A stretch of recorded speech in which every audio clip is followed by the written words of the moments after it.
thank you very much. When David and I first talked about coming down, because I really wanted to make the case for why we need David Perdue as governor, I really was thrilled that we could start the visit in Fayette County. When I first ran in 1974 during Watergate, I took on the dean of the delegation, Jack Flint from Griffin, Georgia. And as the dean of the delegation, he had enormous power.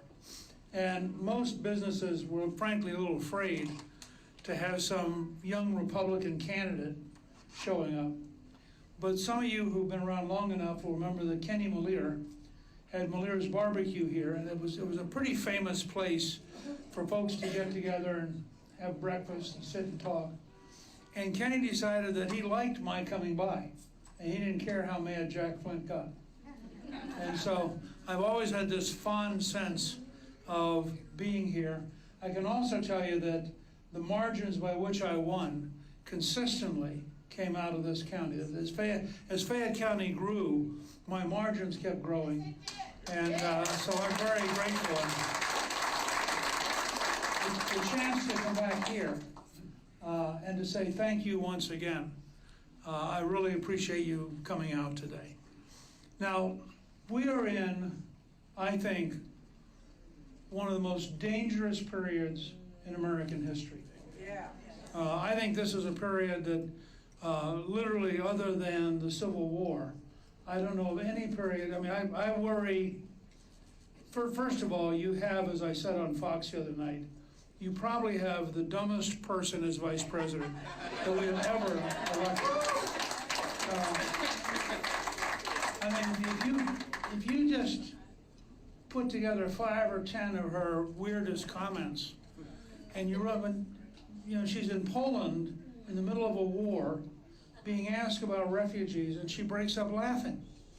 And I felt as an American embarrassed. I mean, I wrote I do 3 newsletters a week that are free and 3 podcasts that are free at Gingrich 360. And I said at the time, we should never allow her to leave the country. I mean, and then of course we learned this last week, we shouldn't let Biden leave either.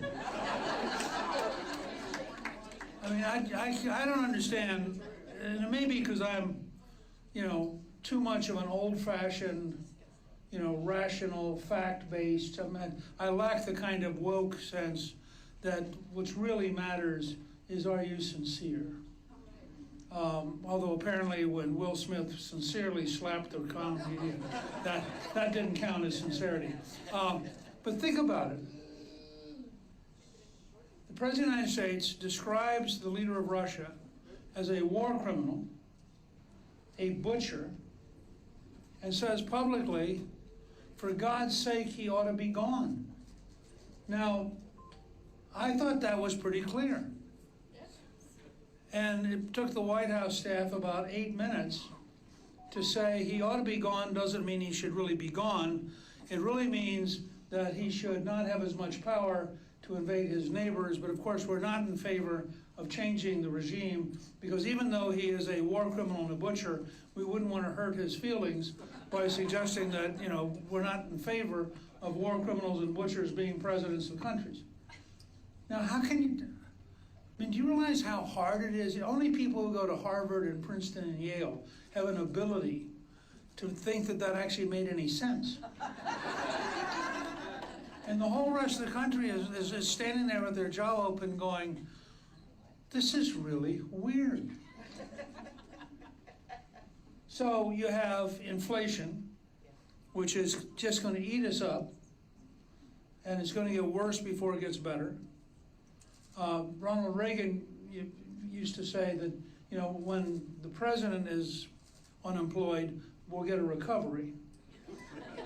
And I think that we're faced with that. In order to deal with the inflation, they're going to cause a recession because they don't understand anything about how the economy works. So they're really worried about providing natural gas to Europe, except, of course, it can't be American natural gas.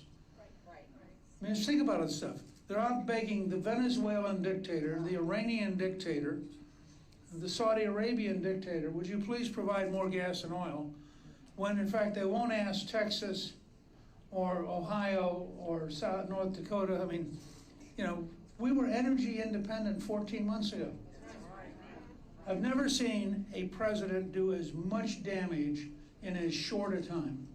And that's what we're up against. And frankly,